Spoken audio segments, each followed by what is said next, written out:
अस्सलाम वालेकुम मेरी यूट्यूब फैमिली, कैसे हैं आप सब। आज है 19वां रोज़ा। देखते देखते 19 रोज़े हो गए, पता भी नहीं चला और 10 रोज़े तो ऐसे ही चले जाएंगे।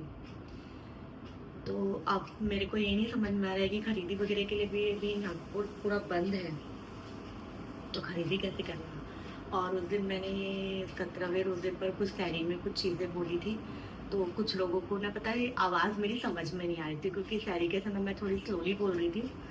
तो मैं वो टॉपिक को फिर से बोलना चाहूँगी, क्योंकि आज अफ्तारी है हमारी बाहर, इफ्तार पार्टी बाहर है, तो मुझे इफ्तारी करने के लिए बाहर जाना है, खाना भी बाहर ही है। तो मैं ये बोल रही थी उस दिन, क्योंकि सैरी करते करते आपको आवाज़ समझ में नहीं आ रही थी, और सुबह के समय 3 4 साढ़े 4 बजे के समय मतलब इंसान थोड़ा सा स्लो ही बोलता है, और दिन भर में अच्छे से थोड़ा सा जोर से ही बोलता है। तो मैं उस दिन ये बोल रही थी जैसे कि औरंगजेब का पुतला जलाए, या फिर वो जलाए तो जलाए, उसके बाद में चादर भी जलाए अपने करने की। तो मेरा ये बोलने का मतलब था कि हमसे ज़्यादा तो मज़ारों पे मतलब अदर कास्ट लोग जाते हैं, मन्नतें मांगते हैं, दुआएं मांगते हैं, उनकी मुरादें भी पूरी होती, उनकी मन्नतें भी पूरी होती, उनकी हर दुआ कबूल होती है नज़ारों के ऊपर सबसे। वो जाते भी है, फूल चढ़ाते हैं, मन्नतें हर चीज़ मतलब वो मानते हैं। हमारे से ज़्यादा मतलब मज़ारों पर उनकी भीड़ रहती है, चाहे ख्वाजा गरीब नवाज की बोल दो या कोई भी मज़ार, जो भी उनको जो भी वो मानते हैं उस पर। तो वो चीज़ों को मानना, फिर उसी की चादर, कलमे की चादर को जलाना, तो ये मतलब मेरे को समझ में नहीं है, ये मतलब क्या है। आप लोग सारी चीज़ें मानने के बाद में ऐसी हरकतें करो तो क्या है। पुतला जलाना है, ये चलो जाने दो, जो तुम लोग ने किए। और सबसे पहली बात तो औरंगजेब का पुतला जलाया, उसने ऐसा किया था, उसने वैसा किया था, आप लोग बोल रहे हो। तो मेरे को एक बात बताओ, अंग्रेजों ने क्या किए थे। अंग्रेजों ने भी तो बहुत बुरा किए थे ना। पर अगर अंग्रेज आपको कहीं मिल जाए या आप कहीं घूमने चले जाए, तो हम इंडियन लोग, मैं हिंदू लोगों की नहीं बोल रही हूँ, मैं ना हिंदू के फेवर में बात कर रही हूँ ना मुस्लिम के फेवर में बात कर रही हूँ। मेरा ऐसा कोई हिंदू से कोई प्रॉब्लम नहीं है, मैं पहले भी बोल चुकी हूँ, मेरे हिंदू लोगों से ज़्यादा रिलेशन है। मेरे मतलब फ्रेंड सर्कल बोले तो मेरे हस्बैंड का मेरा सबसे ज़्यादा हिंदू लोगों के साथ में, और हम लोगों की बहुत अच्छी बॉन्डिंग है, और कुछ लोगों के साथ तो हमारे एक थाली में खाना है। तो मैं ये सब चीज़ें नहीं बोलूँगी। लेकिन जब आप लोग घूमने जाते हो, अंग्रेज लोग मिलते हैं, तो वहाँ आप लोग सेल्फी कैसे निकालते हो, तब आपको याद नहीं आता कि अंग्रेजों ने क्या किए थे हमारे भारत के साथ में। उन लोगों ने तो बहुत कुछ किए थे, इतना कुछ किए थे कि मैं बता नहीं सकती। आप लोग उनकी इंग्लिश वगैरह सारी चीजें अपने बच्चों को पढ़ाते हो, क्योंकि आपको उससे फायदा है। आपको मतलब इंग्लिश, अगर बच्चे अच्छे अच्छे से अच्छी इंग्लिश स्कूल में डालते हो, आपकी अच्छे से अच्छी उनको इंग्लिश आनी चाहिए, तो आप सारी चीजें छोड़कर इंग्लिश के ऊपर में ज्यादा फोकस करते हो। अंग्रेजों अंग्रेजों का ही है, लेकिन आप उनके साथ सेल्फी निकालोगे, मरे जाते हो। मुसलमान बोलो, हिंदू बोलो, जो भी बोलो, बच्चे हर कोई मरे जाते हैं अंग्रेजों के साथ फोटोज लेने के लिए, कि वो बहुत खूबसूरत है, ऐसा है वैसे है। उनकी इंग्लिश में आप एजुकेटेड समझते हो इंग्लिश भाषा को, सभी समझते हैं, हिंदू भी समझते, मुस्लिम भी समझते। तो तब उन लोगों ने जो गलत किया वो आप लोगों को नहीं दिखा के, उन लोगों ने भी तो बहुत कुछ गलत करके गए हैं।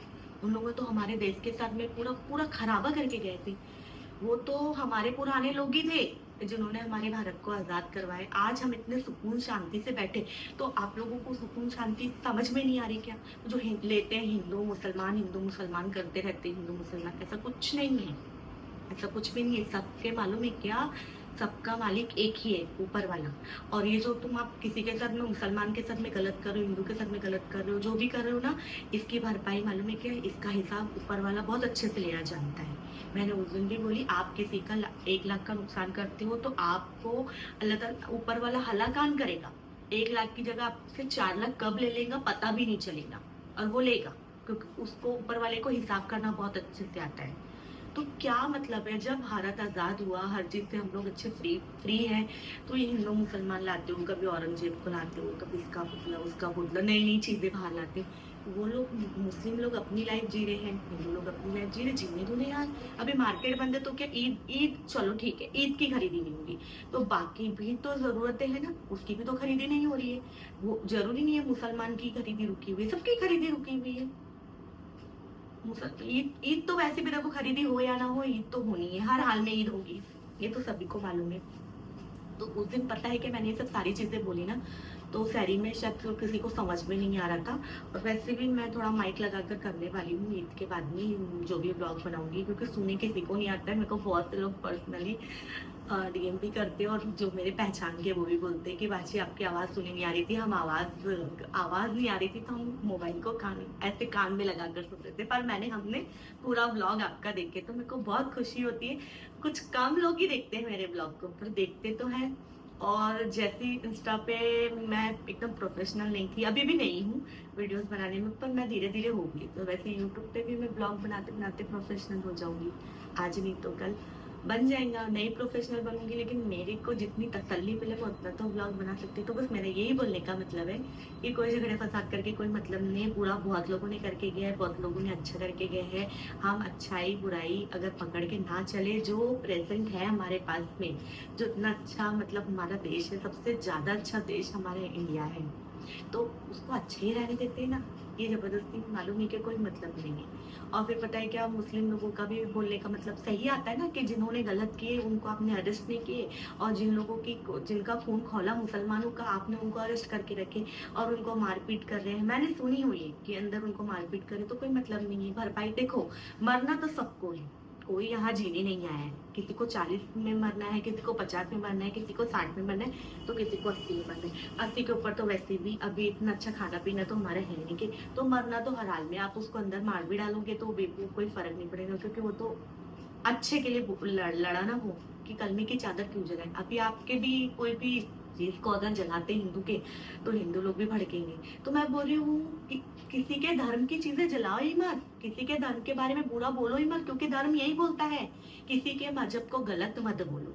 हिंदू हिंदू की जगह सही है, मुसलमान मुसलमान की जगह सही है। सब अपने भाईचारे से रह सकते हैं, और रहते भी हैं। बस कुछ लोग नहीं रहते, 90% मुसलमान और हिंदू मिलजुल कर रहते हैं। मैंने जहाँ तक जितना भी मैंने देखी। तो मेरा व्लॉग इसीलिए था क्योंकि उस दिन सुनाई किसी को नहीं आ रहा था, तो मैंने बोली मैं आज बनाती हूँ, और मुझे ये सब चीज़ें और थोड़ी बहुत बोलना था। और आज इफ्तारी का भी मुझे बाहर था, इफ्तार की दावत बाहर थी, तो मेरे पास टाइम भी था। तो मैंने बोली चलो ये सब इफ्तारी नहीं बना सकते तो कम से कम इतना तो ये व्लॉग बना लेती हूँ मैं आज।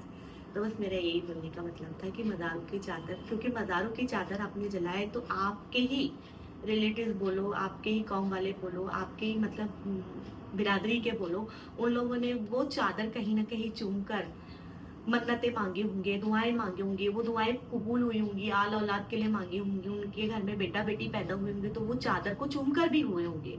तो इसलिए वो चीज़ की बेहद भी मत करो, उस चीज़ की मालूम है कि रिस्पेक्ट करो। मेरे बोलने में, हिंदू या मुसलमान के बीच में जो भी बोलने में अगर मेरी कोई गलती होगी तो मैं उसके लिए माफ़ी चाहती हूँ। लेकिन मेरी इच्छा थी कि मैं इस चीज़ पर ब्लॉग बनाऊँ, और उस दिन वो ब्लॉग में बराबर सुने नहीं आ रहा था।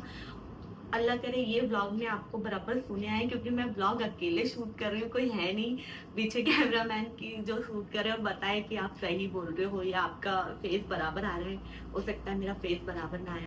तो अब बज गए हैं 6, तो मैं इस व्लॉग को करती हूँ यहीं ख़त्म। मैं मिलती हूँ आपसे अगले व्लॉग में, तब तक के लिए अल्लाह हाफिज़।